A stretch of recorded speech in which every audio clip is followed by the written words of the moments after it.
I thank you.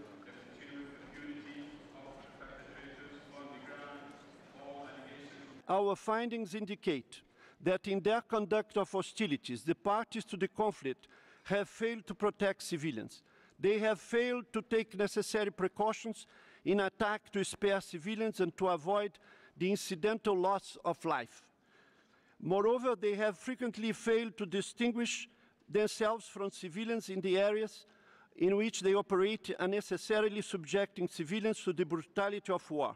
As a consequence, indiscriminate and widespread shelling, the regular bombardment of cities, mass killing, and the deliberate firing on civilian targets have come to characterize the daily lives of civilians in Syria.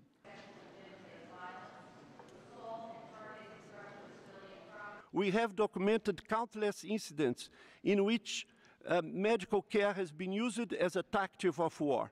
Hospital and medical clinics are being targeted, destroyed, and medical personnel captured. Healthcare is viewed in terms of military gain by the parties to the conflict. Civilians are left to languish in dire need of treatment.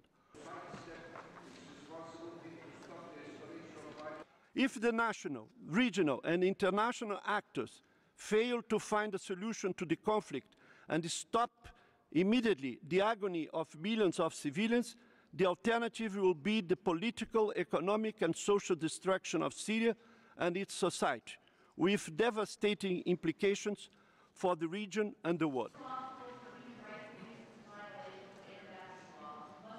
السيد الرئيس، رغم تحذيراتنا المتواصلة لها فقد تجاهلت اللجنة مرات عديدة قراءة الجغرافيا السياسية المعقدة للمنطقة، وانساقت مع حملة تحريض طائفي وعرقي بغيض يرفضه المجتمع السوري ويعتبره خطاً أحمر يجب عدم الاقتراب منه.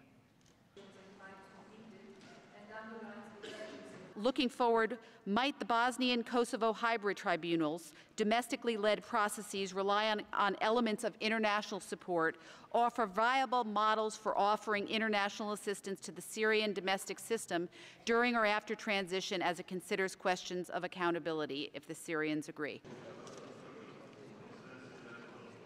The Assad regime bears the overwhelming responsibility.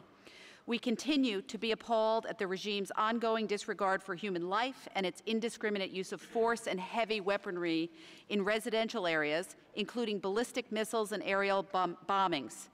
We strongly condemn the regime's brutality and blatant violations of international humanitarian law and international human rights law.